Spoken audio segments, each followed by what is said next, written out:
Orang yang terlalu upgrade di luar itu buruk di dalam. Nggak terlalu yakin dengan yang di dalam sampai kelola yang di luar berlebihan.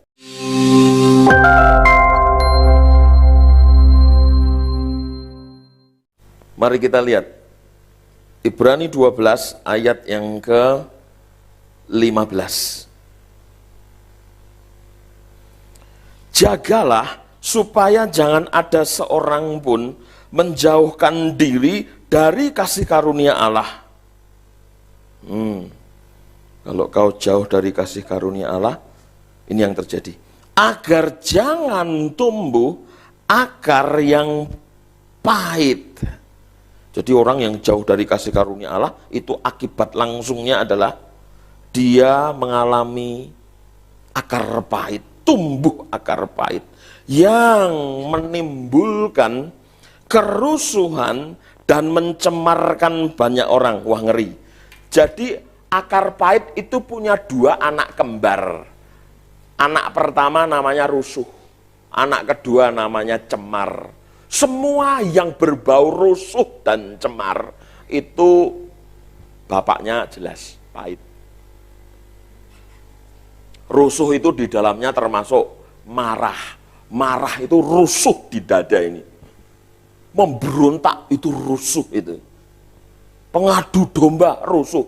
Ngegosip itu bagian dari rusuh juga. Nah, banyak kali kita hanya sikat bukan akarnya. Yang kita sikat adalah pemberontaknya. Yang kita sikat adalah kok suka ngegosip sih, tapi nggak sampai kepada akar.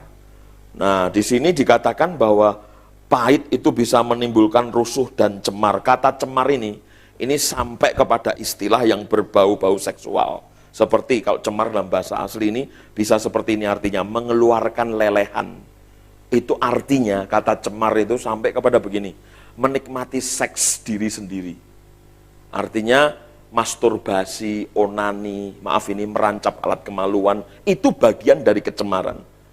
Bayangkan, orang itu bisa loh dari pahit itu melemparkan diri ke hawa nafsu, tapi akarnya pahit. Ambil contoh, oke, udah? Nah, gambar saja lebih jelas.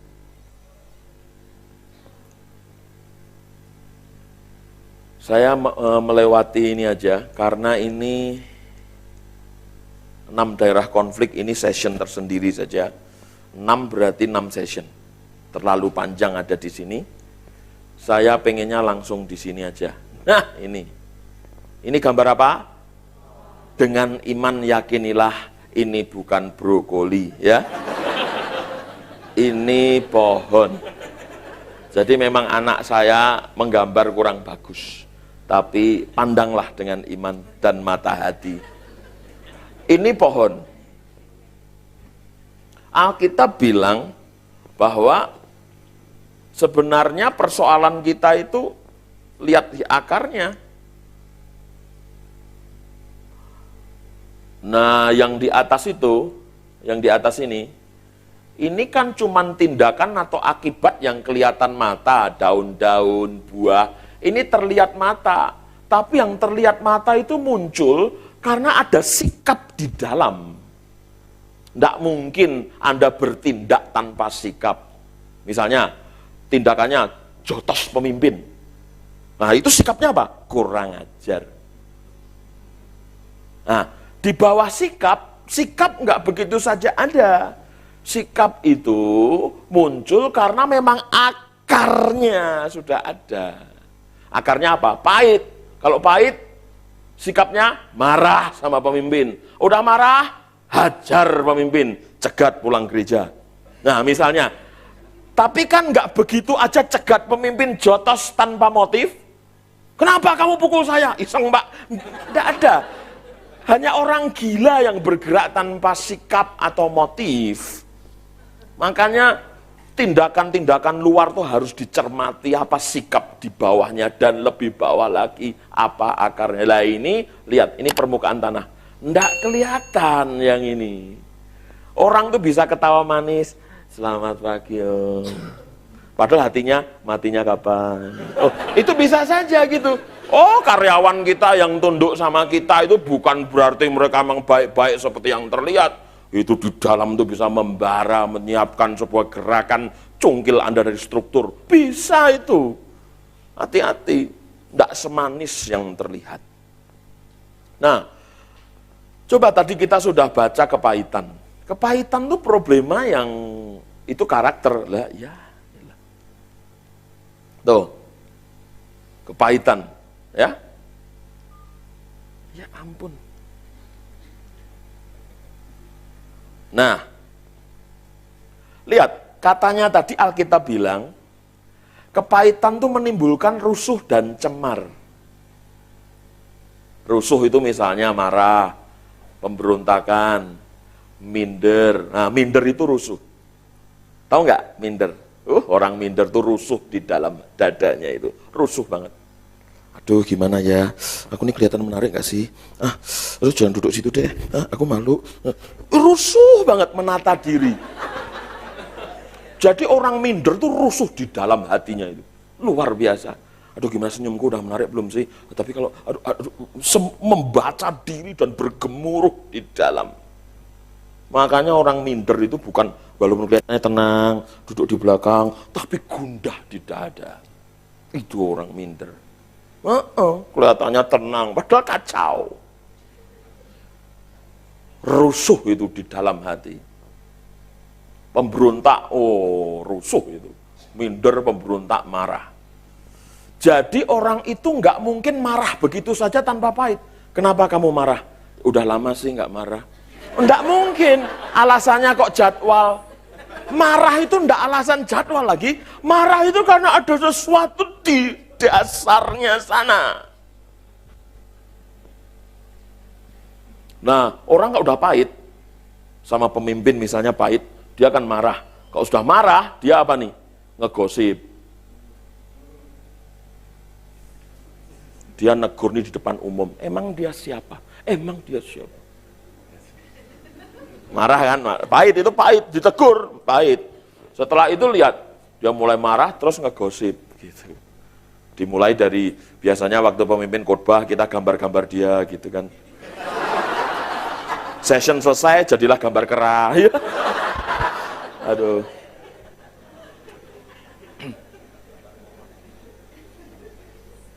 Jadi gosip itu, waduh, bukan sesuatu iseng. Ada sesuatu di balik gosip itu. Ambil contoh, pahit diputus pacar. Ganti pasangan. Kita luka jadi minder. Ya emang aku nggak cantik. Minder. Setelah minder biasanya mengutamakan penampilan. Kan diputus mungkin karena jelek. Jadi dia terlalu membaca diri, melankolis abis, terus akhirnya larinya ke penampilan. Dandan makin menor. Makin hancur. Loh kalau makin hancur, makin pahit dengan dirinya sendiri. Aku sudah dandan ini, aku sudah lakukan ini itu, tetap gak ada cowok yang mendekat. Nah itu pahit sama orang lain, akhirnya sama diri sendiri juga. Tapi beberapa juga kepahitan, ya, itu minder itu juga, kepahitan terus cemar. Biasanya orang yang punya konflik hubungan, itu dia kemudian larinya ke kecemaran. Urusan-urusan kecemaran menjadi cabul. Jadi cabul itu nggak serta-merta tiba-tiba cabul begitu saja. Kalau ditelusuri ternyata ada akarnya. Ini akar kedua. Namanya cinta uang. Coba kita lihat di dalam 1 Timotius pasal 6.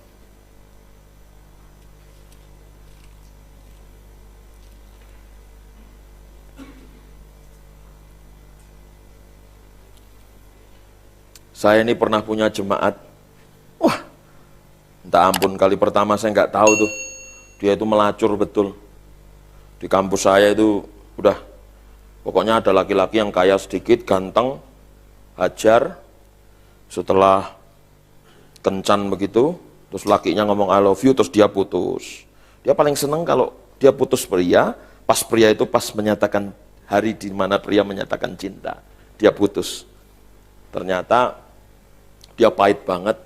Waktu kelas 2 SMP dia ditinggal papi maminya keluar kota, omnya datang diperkosa seharian sama omnya.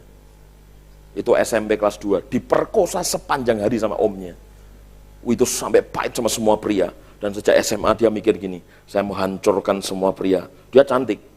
Dengan kecantikan saya, kalau pria mengatakan I love you dan saya ajak kencan, setelah itu saya putuskan. Sengaja dia tembak sekian banyak pria sepanjang SMA sampai mahasiswa itu datang ke saya. Saya sudah curiga ini orang ini, spiritnya itu sudah terasa sekali. Ini orang ini senyum, kayaknya manis, tapi sebenarnya menyimpan sesuatu gemuruh di dalam hatinya. Benar, setelah dilayani dia pahit.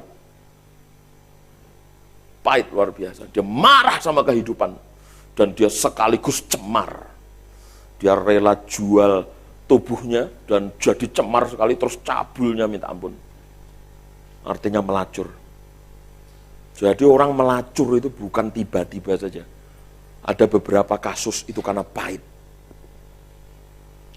Jadi sekarang kalau Anda ketemu orang cabul, suka gosip, ya, terus mengutamakan penampilan, artinya gini, berpenampilanlah yang sopan dan menarik. Tapi kalau kebablasan, sampai dikit-dikit, ih ampun nih, bagian kurang keluar dikit nih, ih, dikit aja terganggu coba. Ada itu hamba Tuhan yang seperti itu. Saya tahu orangnya. Itu mau khotbah saja tuh. Itu loh. Persiapan doa nggak perlu panjang-panjang, tapi ini itu. Wah, orang yang terlalu upgrade di luar itu buruk di dalam. Nggak terlalu yakin dengan yang di dalam sampai kelola yang di luar berlebihan. Biasa saja lah, rapi, asik, cantik, cakep, keren. Udah, setelah itu, ya sudahlah, penilaian orang kayak apapun, come on. Kita tidak bisa memuaskan semua orang dengan penampilan kita. Biasa saja lah. Gitu. Nggak ada beban hidup ini. Gitu loh. Ya nggak sih? Tapi kalau sudah cenderung kepada penampilan, wah, itu biasanya sakit di dalam, berani taruhan saya. Kalau perlu nanti yang merasa begitu konseling sama saya. Dulu saya kalau konseling itu lama banget, satu kasus 2 jam. Dengan ngerti pohon akar ini, wah langsung nggak usah, akarnya ini gitu saja. Cukup ngomong-ngomong 20 menit ketahuan akarmu ini, sudah. Jadi ini mempercepat waktu pelayanan gitu loh. Karena Anda ndak menyelesaikannya nggak di sini terus. Lihat ini pasti analisa ke sini gitu loh. Kan cepet toh, shortcut. Daripada ngurusi ribuan masalah, cuman ada 3 saja kok. Akarnya enak kan? Pasang kacamatamu. Ini kacamata untuk melihat keseluruhan konflik sebenarnya. Ya, sekarang Timotius.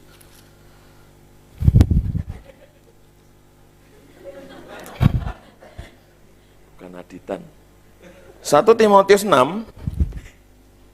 Ya, ayat yang ke-6. Memang, sudah? 1 Timotius 6 ayat yang ke-6. Memang ibadah itu kalau disertai rasa cukup, memberi keuntungan besar. Asik. Ada kata? Cukup. Nah ini kata-kata ini sudah mahal sekali sekarang dalam kehidupan bergereja. Enggak cukup. Sebab kita tidak membawa sesuatu apa ke dalam dunia dan kita pun tidak dapat membawa apa-apa keluar. Asal ada makanan dan pakaian, cukuplah. Cukup lagi coba. Paulus itu senang loh kata cukup. Ibadah, rasa cukup. Asal ada makanan pakaian, cukup. Ini ayat ini nggak populer dikhotbahkan sekarang. Asal ada makanan pakaian, cukup. Hamba Tuhan menurut saya yang se-humble ini, rendah hati, mencukupkan diri jarang. Sudah kayak Paulus. Asal ada makanan pakaian, cukup. Jarang yang seperti itu. Khotbah seperti ini kagak laku.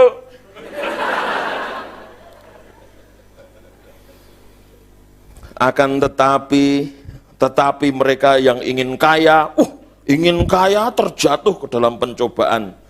Ini maksudnya bukan tidak boleh kaya, tapi kaya tanpa visi. Kaya tanpa purpose, itu berbahaya. Karena kekayaan cenderung dipakai untuk pengejaran mimpi, visi pribadi atau nafsu.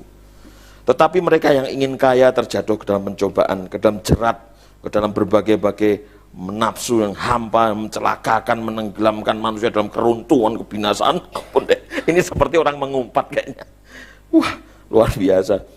Rentetan semua akibat rasa nggak cukup itu. Ayat 10. Karena akar, disebut akar kan? Iya, karena akar segala kejahatan ialah cinta uang. Sebab, lihat nih, oleh memburu uanglah beberapa orang telah menyimpang dari iman. Duit itu ada hubungannya sama iman loh ternyata loh. Memburu uang keterlaluan sampai iman nyimpang. Hati-hati, Anda pikir pantas Yesus bilang pilih aku atau mamon? Karena memang kedekatan uang sama alam spiritual itu ada. Sampai-sampai uang itu punya kemampuan menyimpangkan iman. Hati-hati, jemaat tuh kalau nggak breakthrough soal duit, iman juga nggak breakthrough. Ada keterkaitan antara penyimpangan iman dan memburu uang. Ada itu. Makanya kebenaran soal keuangan itu mesti dibedah betul di gereja ini. Supaya yang punya perwataan dasar memburu uang, itu benar-benar mengalami breakthrough. Paling tidak, kalau Anda memang orang yang ingin kaya tadi, gitu ya, itu memang visi kingdomnya harus kuat juga. Mentalnya harus jadi.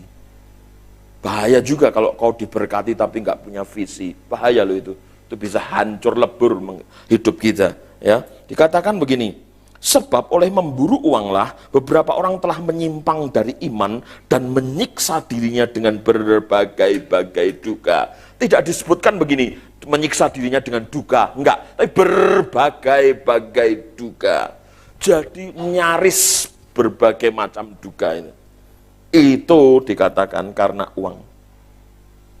Apa bahagia coba? Mana ada sukacita, malah duka. Paulus tahu betul, dia berkata asal ada makanan dan pakaian cukuplah.